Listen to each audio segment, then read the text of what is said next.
मायेची सावली. एका लहानशा गावात राहुल नावाचा तरुण राहत होता. लहानपणीच आई वडिलांचे छत्र हरवल्यामुळे तो आजीबरोबर राहत असे. आजीने काबाड कष्ट करून त्याला मोठं केलं होतं. राहुल हुशार होता आणि मोठं होऊन त्याला काहीतरी मोठं करायचं असं त्याचं स्वप्न होतं. शिक्षणासाठी त्याला शहरात जावं लागणार होतं, पण आजीला सोडून जाणं त्याला जड जात होतं. तिनेच त्याला समजावलं, बाळा, शिकून मोठा झालास तर ना माझ्या आयुष्याचा खरा आनंद असेल.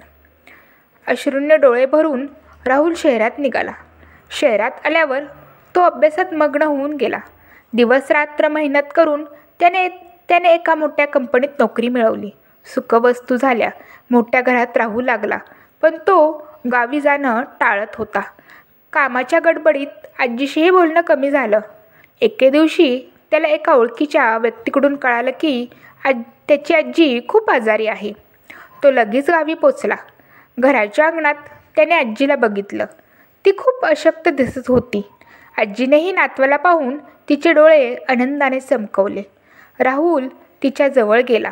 हात पकडून रडू लागला.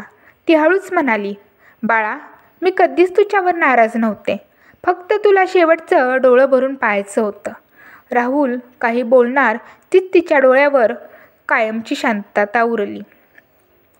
त्याच्या हृदयात एक खोल वेदना उमटली.